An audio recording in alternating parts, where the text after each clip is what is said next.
You know, you guys really seemed to like it when I talked about the things that I hated about Mortal Kombat 11, so let's see how this video does when I'm talking about the things that I like about Mortal Kombat 11. I am planning to do a video like this for Mortal Kombat X, so if you guys would like to see it, make sure you drop a like on this video and make sure you subscribe to the channel so you don't miss that video from me. To be clear, there are more than 5 things that I like about Mortal Kombat 11, but if I'm talking about the defining 5 things that I love about the game, that's what I'm going to be going over in today's video. The first thing that I want to talk about in terms of things that I love about Mortal Kombat 11 is Shang Tsung. Cary-Hiroyuki Tagawa from the 1995 movie reprising his role as Shang Tsung to be in the video games is one of the biggest blessings we have ever got in Mortal Kombat history, period, and it's not even up for debate. I really appreciate how NetherRealm used this opportunity to do everything they possibly can with the character. I'm really glad that NetherRealm didn't really treat Cary Tagawa as like a guest character. He wasn't just a DLC character with maybe a few lines of dialogue. No, Shang Tsung actually had a prominent role in the Aftermath story DLC and the overall Mortal Kombat 11 story. And Cary Tagawa's voice performance in the intro dialogues and in the story mode is absolutely spectacular. You can tell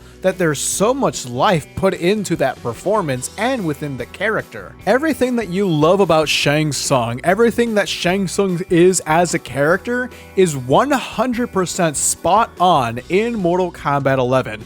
And to have Cary Tagawa carry out that character, carry out this characterization of Shang Tsung, makes everything about him in this game 100% perfect. You could tell that the developers had the opportunity of a lifetime to have Cary Tagawa as Shang Tsung, maybe just one more time for a performance, and they used everything they possibly could with the character in this game. If there's anything that I wish that they did that isn't in the game, is a Cary Tagawa announcer voice for the game. That would have been 100% sealed the deal perfect. But in reality, it's already there. Another thing that I love about Mortal Kombat 11 is the aesthetics. It looks beautiful. I mean, just look at the stages that we have.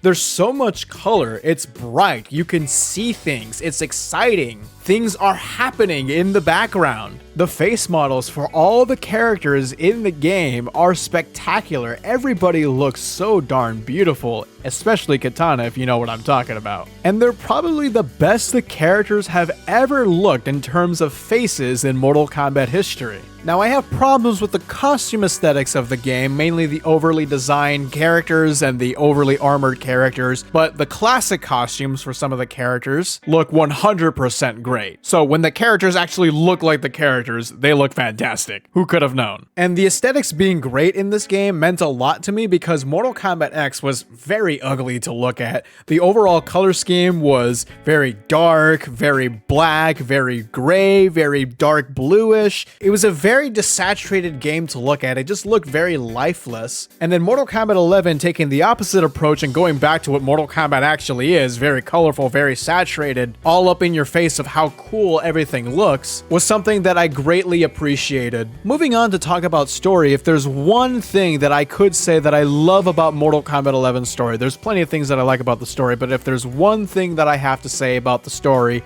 is that Liu Kang is finally the main character. You all have to understand that when Mortal Kombat 11 came out, Liu Kang being the main character was the first time that has ever been in anything Mortal Kombat ever since Mortal Kombat Annihilation, which was in 1997, and Mortal Kombat 11 came out in 2019. So since 1997, Liu Kang has not been the main character in anything Mortal Kombat. And as someone whose favorite character is Liu Kang, I was so incredibly happy. He is the main character of the Mortal Kombat series. Everybody knows that. So to finally have a story where he gets to have that spotlight felt like a gift to me. The writing on his character was great. Everything about him in MK11 is 100% authentic to the character. He's humble, cheeky with a sense of humor, but he can be badass when he needs to be. And then to take the risk to have a new iteration of the character with Fire God Liu Kang and having it work by the writing, I can't really complain about Liu Kang in this game at all. I would love to see more Fire God Liu Kang stories. Mortal Kombat 11 to me in many ways is Liu Kang's game, and it makes it that much better that Liu Kang is my favorite character.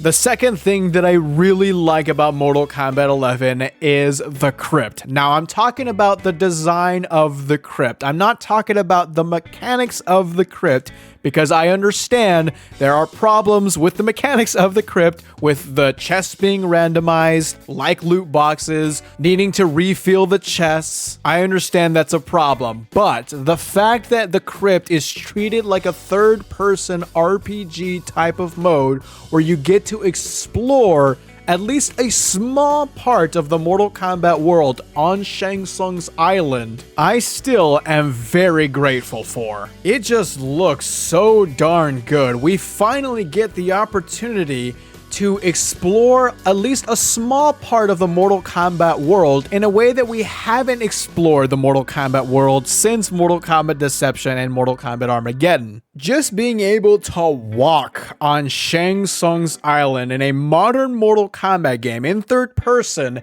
is very rare, so I will take any opportunity I can get, and the Krypt was very satisfying. You can tell NetherRealm did everything they possibly could to put a quote-unquote conquest mode in the Krypt. And if this is how much they can put into Shang Tsung's island, could you imagine if Mortal Kombat 12 has a full fleshed out conquest mode and we're able to run around entire realms? Oh man, the possibilities. And the last thing that I'm going to talk about that I absolutely love about Mortal Kombat 11 is the 1995 movie skin pack. I swear to God, when the skin pack was announced, I don't think I have ever bought a DLC faster than I bought the 1995 movie skins. The reason why this is so great to me is because the 1995 movie is the first time the Mortal Kombat characters were ever really characters, the first time they really came to life. And that movie changed the game's characters forever. And for this skin pack to be in the game, in my mind, is an acknowledgement of the importance of that movie to the Mortal Kombat series. It's one of the things that made Mortal Kombat what it is today, and for it to finally be included in the games to show appreciation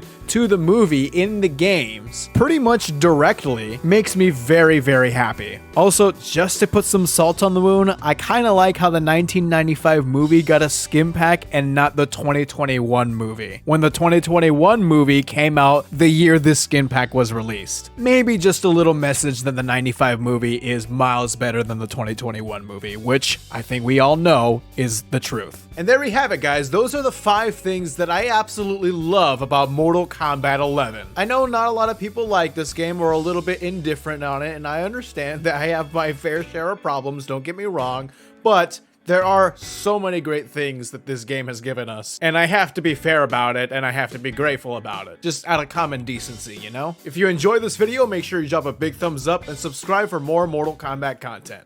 I'll see you all in the next video.